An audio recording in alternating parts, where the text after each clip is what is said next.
السلام علیکم ورحمۃ اللہ وبرکاتہ۔ پچھلی قسط میں یعنی 32 نمبر قسط میں ہم دیکھ چکے ہیں کہ نبی پاک صلی اللہ علیہ وسلم پر وحی کا آنا بند ہونا اور آپ صلی اللہ علیہ وسلم کا پریشان رہنا، اور پھر اس کے بعد اللہ رب العزت کی طرف سے دوبارہ وحی کی آمد کا شروع ہونا۔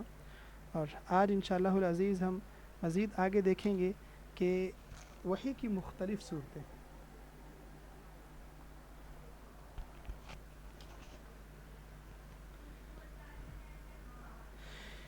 حضرت صلی اللہ علیہ وسلم پر مختلف طریقوں سے وحی نازل ہوتی تھی۔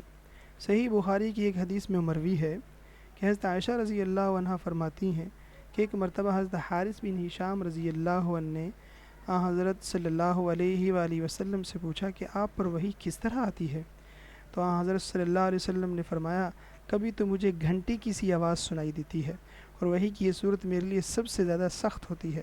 پھر جب یہ سلسلہ ختم ہو جاتا ہے تو جو کچھ اس آواز نے کہا ہوتا ہے مجھے یاد ہو چکا ہوتا ہے، اور کبھی فرشتہ میرے سامنے ایک مرد کی صورت میں آ جاتا ہے، پھر مجھ سے بات کرتا ہے، جو کچھ وہ کہتا ہے میں اس کو یاد کر لیتا ہوں۔ حضرت عائشہ رضی اللہ عنہ فرماتی ہیں، میں نے سخت سردی کے دن میں آپ صلی اللہ علیہ وسلم پر وحی نازل ہوتے دیکھی ہے۔ ایسی سردی میں بھی جب وحی کا سلسلہ ختم ہو جاتا تو آپ صلی اللہ علیہ وسلم کی پیشانی مبارک پسینے سے شرابور ہو چکی ہوتی تھی۔ بخاری باب بدء الوحی حدیث نمبر 2۔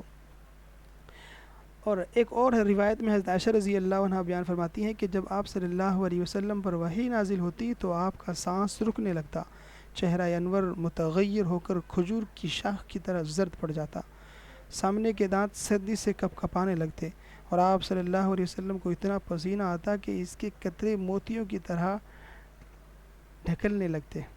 الطبقات الکبریٰ لابن سعد۔ وحی کی اس کیفیت میں بعض اوقات اتنی شدت پیدا ہو جاتی کہ اگر وحی اس حالت میں آتی کہ آپ صلی اللہ علیہ وسلم اپنی اونٹنی پر سوار ہوتے تو وحی کے بوجھ سے اونٹنی بیٹھ جاتی۔ ایک بار اس طرح وحی آئی اور آپ صلی اللہ علیہ وسلم کی ران حضرت زید بن ثابت رضی اللہ عنہ کی ران پر تھی تو اس پر اس قدر گراں بار ہوئی کہ معلوم ہوتا تھا کہ ران کچل جائے گی۔ بعض اوقات اس وحی کی ہلکی ہلکی آواز دوسروں کو بھی محسوس ہوتی تھی۔ حضرت عمر رضی اللہ عنہ فرماتے ہیں، جب آپ صلی اللہ علیہ وسلم پر وحی نازل ہوتی تو آپ صلی اللہ علیہ وسلم کے چہرہ انور کے قریب شہد کی مکھیوں کی بنبناہٹ جیسی آواز سنائی دیتی تھی۔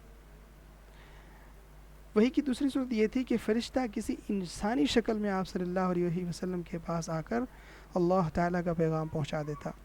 ایسے مواقع پر عموماً حضرت جبریل علیہ السلام مشہور صحابی حضرت دحیہ کلبی رضی اللہ عنہ کی صورت میں تشریف لایا کرتے تھے۔ وحی کی تیسری صورت یہ تھی کہ حضرت جبریل امین کسی انسانی شکل اختیار کیے بغیر اپنی اصلی صورت میں دکھائی دیتے تھے، لیکن ایسا آپ صلی اللہ علیہ وسلم کی تمام عمر میں صرف 3 مرتبہ ہوا ہے۔ ایک مرتبہ اس وقت جب آپ صلی اللہ علیہ وسلم نے خود حضرت جبریل امین کو ان کی اصلی شکل میں دیکھنے کی خواہش ظاہر فرمائی، دوسری مرتبہ معراج میں، اور تیسری مرتبہ نبوت کے بالکل ابتدائی زمانے میں مکہ مکرمہ کے مقام اجیاد پر۔ پہلے 2 واقعات تو صحیح سند سے ثابت ہیں، البتہ یہ آخری واقعہ سنداً کمزور ہونے کی وجہ سے مشکوک ہے۔ وحی کی چوتھی صورت یہ تھی کہ آپ صلی اللہ علیہ وسلم کو نزول قرآن سے قبل سچے خواب نظر آیا کرتے تھے، جو کچھ خواب میں دیکھتے بیداری میں ویسا ہی ہو جاتا۔ حضرت عائشہ رضی اللہ عنہ فرماتی ہیں کہ آپ صلی اللہ علیہ وسلم پر وحی کی ابتدا نیند کی حالت میں سچے خوابوں سے ہوئی۔ اس وقت جو آپ صلی اللہ علیہ وسلم خواب میں دیکھتے وہ صبح کی روشنی کی طرح سچا نکلتا۔ وحی کی 5ویں صورت یہ تھی کہ حضرت جبریل امین علیہ السلام کسی بھی صورت میں سامنے آئے بغیر آپ صلی اللہ علیہ وآلہ وسلم کے قلب مبارک پر کوئی بات القاء فرما دیتے۔ اسے اصطلاح میں نفس فی الروع کہتے ہیں۔ جیسے حدیث شریف میں آیا، جبریل امین نے میرے دل میں بات ڈالی ہے کہ کوئی نفس مرتا نہیں یہاں تک کہ اس کا رزق مکمل ہو جائے، لہذا تلاش رزق میں اعتدال اختیار کرو۔ وحی کی 6ٹھی صورت فرشتے کے واسطے کے بغیر اللہ تعالیٰ کی آپ صلی اللہ علیہ وسلم سے براہ راست گفتگو، جیسے اللہ تعالیٰ نے موسیٰ علیہ السلام سے اللہ نے گفتگو فرمائی۔